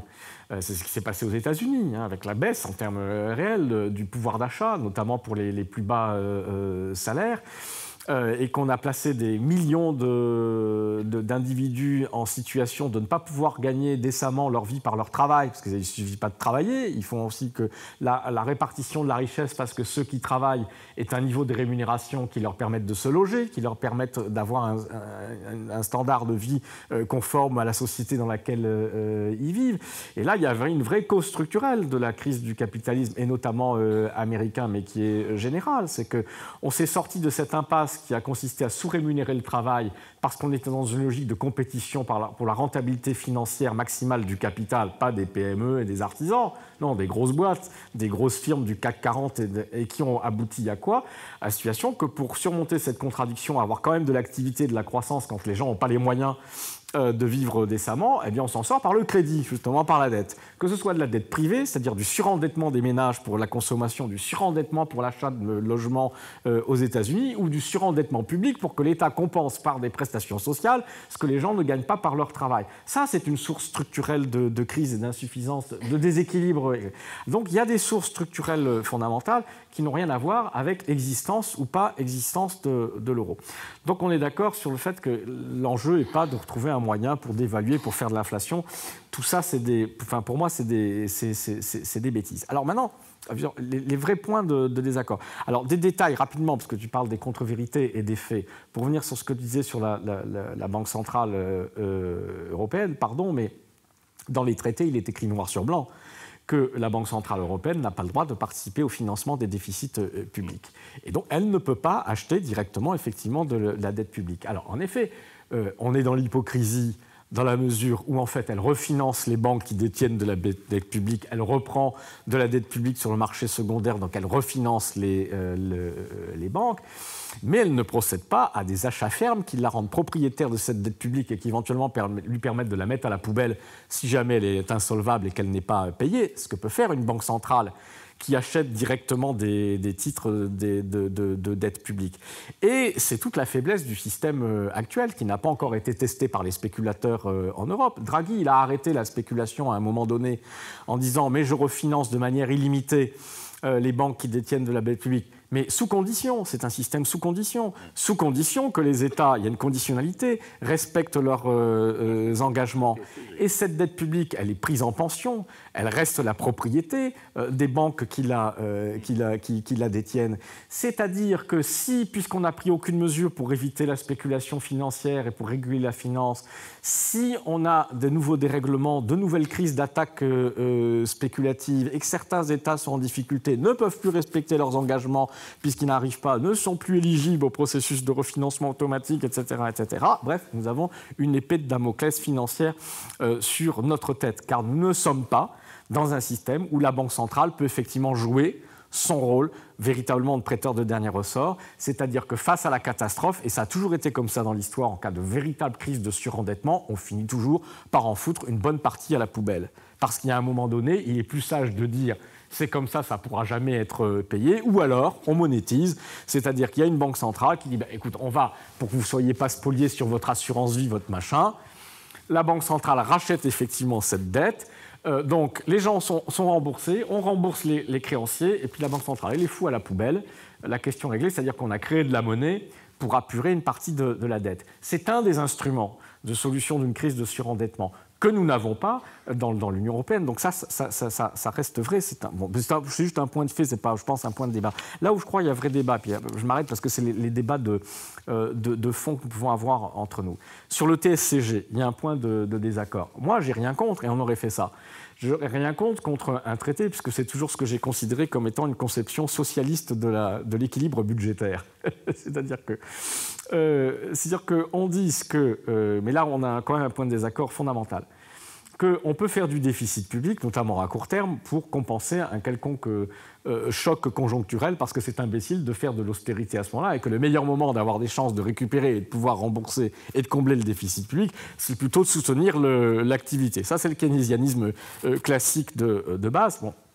En revanche, il est interdit de faire du déficit public pour payer les gommes, les crayons et le papier toilette des administrations publiques, c'est-à-dire financer des dépenses courantes à court terme, car dans toute démocratie et république bien ordonnée, les dépenses courantes de l'État doivent être financées par les recettes courantes de l'État, c'est-à-dire par les impôts. Le déficit, c'est pas fait pour ça. Donc ça peut servir.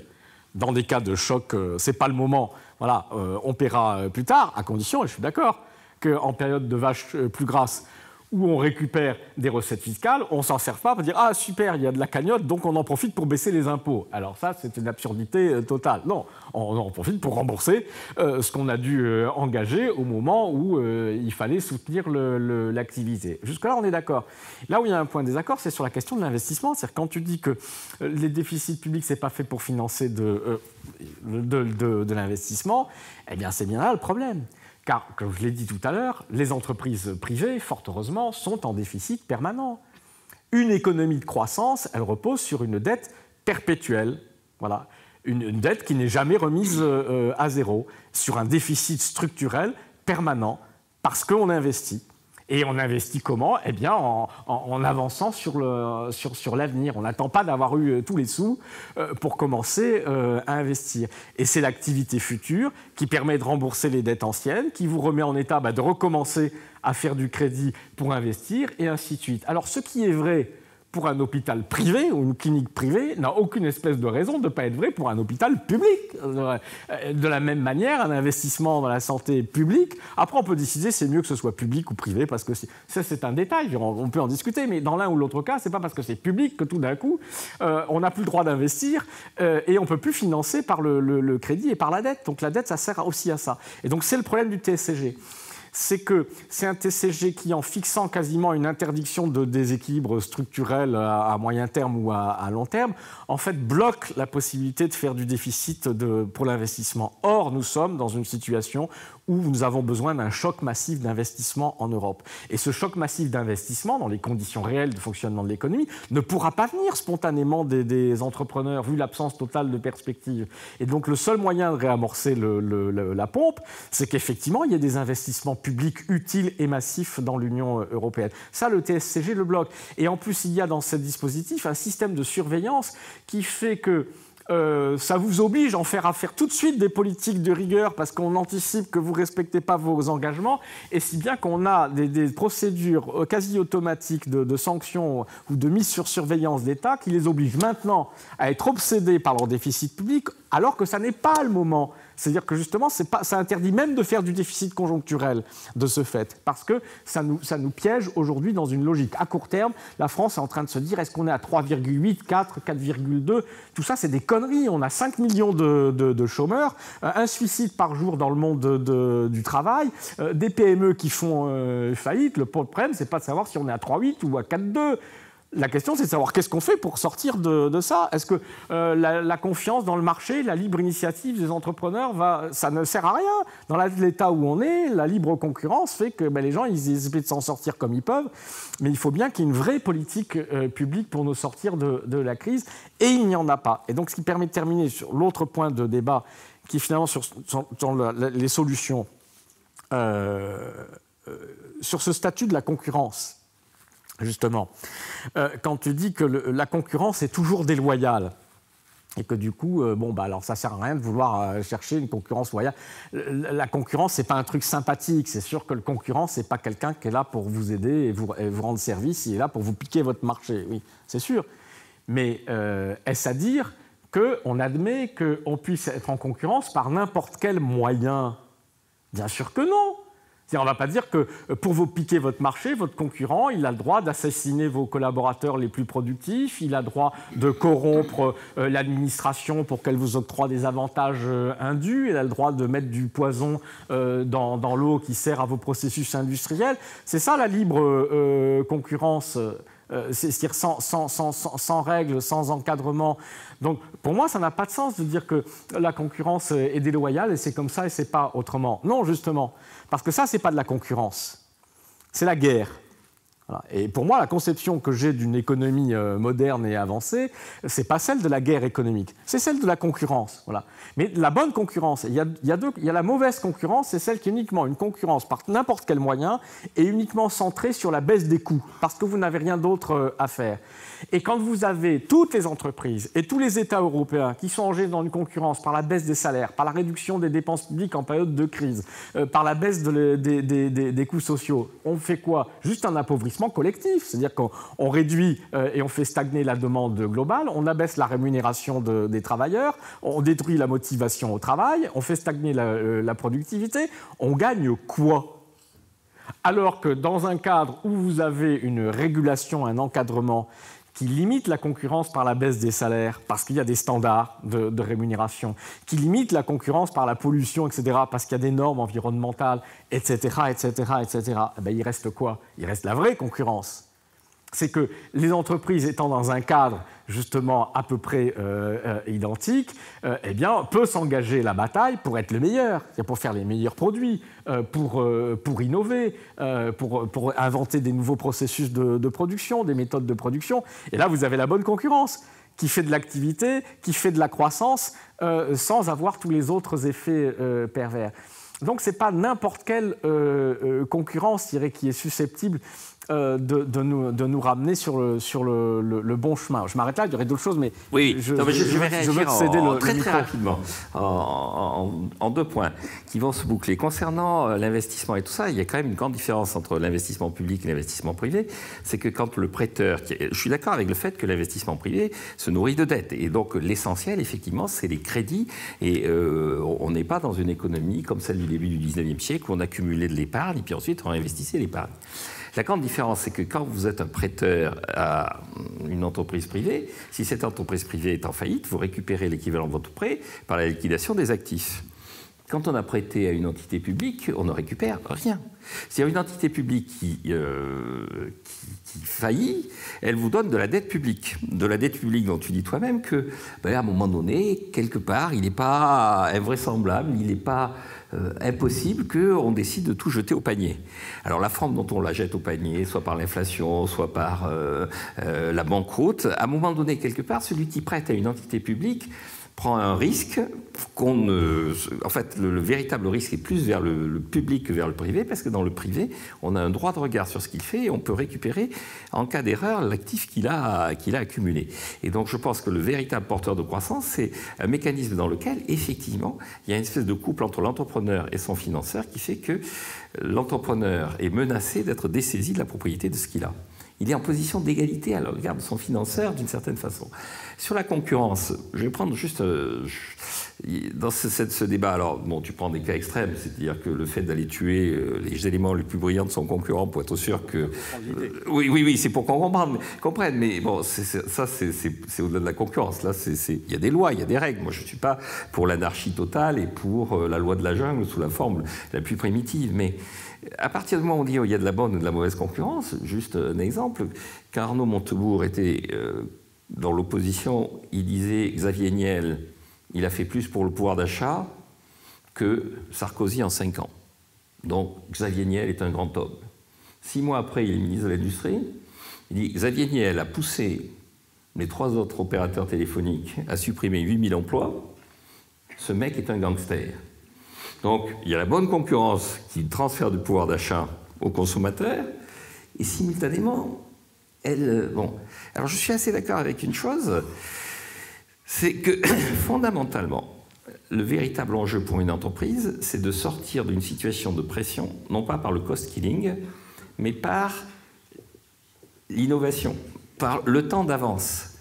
Mais même quand une entreprise est réalisée en cost-killing, il y a un grand bénéficiaire qui est le consommateur, et le consommateur reste quand même fondamentalement pour moi l'objectif ultime de l'activité économique.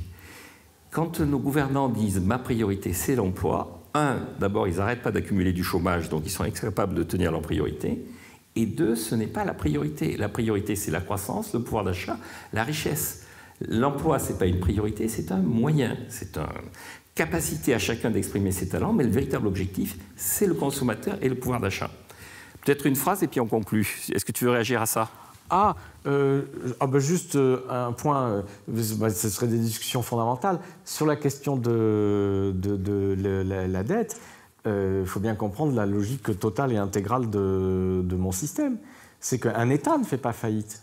Donc il n'y a aucun problème de prêter à un État qui a effectivement une banque centrale qui assure le rôle de prêteur de dernier ressort. C'est-à-dire qu'on sait que si jamais on est dans une situation tellement catastrophique, mondiale, financière, qui fait que tout d'un coup, l'État ne peut plus lever assez d'impôts pour continuer à payer normalement sa dette, eh bien, c'est pas grave, parce que les créanciers sont garantis par le fait qu'on est dans un état de droit bien ordonné, où il a été prévu que dans ce cas-là, eh bien, les créanciers seront remboursés par la Banque centrale. Et donc, c'est que la collectivité paiera globalement, éventuellement par un peu plus d'inflation. Elle paiera, mais il y a bien un moment où il faut payer quelque chose. C'est la manière la moins injuste. Tout le monde paye un peu pour sauver l'économie et pour que ceux qui ont prêté pour financer des biens publics ne soient pas lésés. Donc il n'y a aucun souci avec la dette publique, d'autant que, encore une fois, quand on fait de la dette publique pour faire n'importe quoi, on s'expose à la faillite. Quand on fait de la dette publique pour ce à quoi ça sert, c'est-à-dire de l'investissement utile dans l'infrastructure, la recherche, les machins, etc., ça ne crée pas de la faillite, ça crée de l'activité, des ressources futures qui engendrent justement les ressources fiscales qui permettent d'équilibrer les comptes. Donc ça, ce n'est pas un souci. Et évidemment, je ne suis pas d'accord avec le fait que le but, c'est le consommateur plutôt que l'emploi. D'abord parce que le consommateur, ça n'existe pas. C'est un concept économique, d'accord, comme l'emploi. Et que pour moi, le but de l'économie ou de notre société, c'est les gens, c'est le progrès humain. C'est-à-dire c'est la qualité de la société dans laquelle on vit, une société qui fasse progresser la liberté, la convivialité, la solidarité à l'intérieur d'une communauté politique. C'est ça le but. Il se trouve que l'emploi, quand il y a une situation de chômage, me paraît être certes de l'ordre des instruments, mais pas au service de la consommation. C'est un instrument parce que le travail, le fait d'être inséré normalement dans l'activité de son pays, est une des conditions essentielles de la dignité des êtres humains et de leur socialisation. Et en ça, effectivement, c'est un objectif intermédiaire qui me paraît plus digne d'intérêt que simplement les désirs des consommateurs. Mais on reprendra sans doute. Je pense que là, on a compris qu'au moins vous êtes d'accord sur ce point-là, que nous ne sommes pas simplement que des homo economicus. C'est bien ça. Merci Jacques Généreux, merci Jean-Marc Daniel. On se retrouve, oui, il mérite nos applaudissements.